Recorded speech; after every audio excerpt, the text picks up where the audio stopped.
Let me start off by saying my son, Adam, is 22 years old. Back when my ex-wife, Tori, and I were trying for kids, we found out that I was infertile. We decided we'd adopt, then about 4 months later my ex-wife is pregnant. I was thrilled because I thought maybe the doctor made a mistake. No, I was wrong. My ex-wife cheated on me and I didn't find out until 20 years later. Tori told me 2 years ago that she cheated on me. And we did a paternity test to make sure, and well, he's not my biological son. My ex and I divorced a few weeks later. Ever since my son found out the truth, he wanted to meet his biological father. He did, and they started to become really close. It hurt me much more than I thought it would. He's an adult, he can make his own decisions, but it hurt really bad. They started to bond really well, and all of a sudden Adam became really distant from me. It's been like this for almost a year and a half. I tried to text him to make plans for dinner and he said he's busy with Chris, biological father. I tried numerous times to connect with him by calling and texting, but he never made plans aside from like a meal every other month. We used to do stuff every other week, but it's been completely different since he found out about Chris. I couldn't stand it. My son, who I raised since he was a baby, treated me like I didn't matter. Anytime we'd actually have plans, he would still be cold and distant. What I mean by that is became much more defensive of his personal life. I'd ask him how classes or friends were and he'd just say they were fine but never go deeper than that. He also changed his major from econ to computer science and didn't even mention it to me until a year later. I told him how much he was hurting me because of how distant he was and he apologized and said he'd do better. He never did. I told him numerous times and he never changed. He was still distant. What was the final straw for me was the phone conversation I had with him last week. He said he was going to change his last name to Chris because he liked it so much and because they were close. I couldn't believe what I was hearing. I told him this. I can't believe you are going to do this. That's really disappointing to me. If you decide to change your last name, go ahead, but if you do that, then I'm no longer your father and I don't want to be involved in your life. He hung up on me. I didn't even bother reaching out because I know he wouldn't respond. I stand by what I said. I meant every word and still do. The last name change to me means he no longer views me as a father and views Chris as his, despite the fact he's 22. My family told me I'm being unreasonable, meanwhile my best friends think it's reasonable. After I found out about Chris, I took a couple of days and didn't speak to my ex-wife or Adam. They didn't contact me. I didn't contact them. I needed a break. A lot of you are asking for a deeper meaning behind this, and I think I finally figured out why he's been so cold. A few months before my wife told us the truth, we were in a very long argument. His grandma, my mother, left a big inheritance for him that I am fully in charge of. Enough to pay for college and have enough wiggle room to not stress all the time about it. After a semester of university, he started dating this girl. He was head over heels in love with her. I never met the girl, so I have zero clue how she felt about the relationship. Suddenly, after a few months of dating, Adam asked me for about $3,000 to be deposited into his account from the inheritance. I already paid for the semester, so this was odd to me. I asked Adam why he needed the money. He said his girlfriend was having trouble paying for her tuition and asked my son to help. I told him no because it seemed to me that she was treating him like a piggy bank. He spent over $1,000 on her in just under a few months. He would constantly talk about how he loved going shopping with her so he could buy her things. To me, she was just after my son's inheritance, and I was right. What I said to him was basically this: Adam, you haven't been dating this girl for very long at all, and for me to give you that much money just to spend on her after a few months doesn't sit well with me. That's the money your grandmother left you for your college career, not hers. If you two were more serious, then I would think about it, but I'm not giving you that much money to just give your girlfriend. Turns out my guess was right, and she was after his money. They broke up shortly after and have had an on-again, off-again relationship ever since. He was upset with me, but he eventually got over it after a few months. Then we found out about my ex's affair. I don't know if that's the real reason he's so cold. That was a huge argument that went on for weeks until she left him. I have a home daycare. I like to think I'm pretty lenient, but I do have one big rule: don't make me the bad guy. I understand we might have different rules, but don't make your child resent me by not backing me up. Anyway, another rule is I don't allow outside toys or electronics. Kids can bring us stuffed animals for nap if they're sleeping on rest mats, but I don't want to be responsible if something gets broken. Years ago, I used to let kids bring whatever. Then a cheap McDonald's toy broke by accident, kid was upset and mom got mad at me. So now it's a hard rule. Most are okay with it. But I have a new kid, whose mom wanted him to bring his tablet because he needs it. I said sorry, but no. I'm not going to be responsible for it. We went back and forth, but finally she just says fine. But every morning, he's crying because she took his tablet from him in the car. She always gives me this look and says, "Miss Lucy says no tablet." I always try to say we have plenty of toys, but the kid spends the whole morning sulking. I've talked to mom, asked her to leave it at home and not even put it in the car, but she says he needs it. It's been a month and yesterday was the straw that broke the camel's back. Kid came in crying as usual. I tried my usual redirection, which didn't work.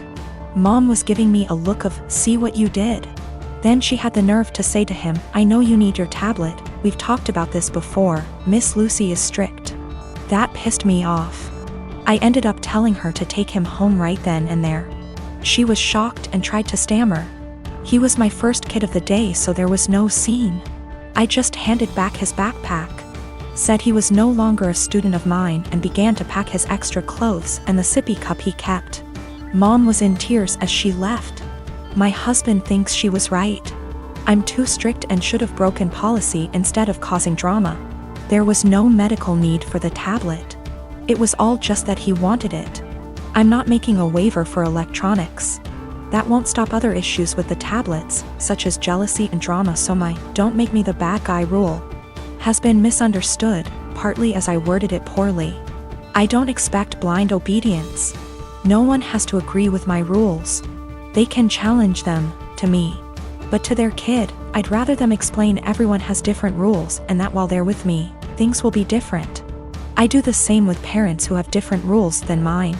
I never say they're wrong or strict, I say that we have different rules at school and to listen to mom and dad. This is also a policy for pacifiers, bottles, and potty training. I'll approach any of these milestones when you ask, but you have to be working on it at home too. The kid won't progress if they only go pee on the potty at home. And the child was not autistic or nonverbal. If he was, an exception would be made. I returned her money for the last few days of January and texted an apology for terminating without notice, and said I hope she was able to find care. She said she left him at her mom's. She also asked if there was any way I'd reconsider, and I said no. We had a long phone call and no minds were changed, but it was the ending we should have had. My ex and I divorced 3 years ago. She was cheating, but at this point I don't care about the relationship anymore. The pending lawsuit has nothing to do with her or him, but rather their actions. My ex and I have a son 13M that we split time with 50//50. He's a great kid that interests have changed a lot tbh as I imagine more kids / teenagers tend to do through the years. One thing my son was heavily into at some point was Legos.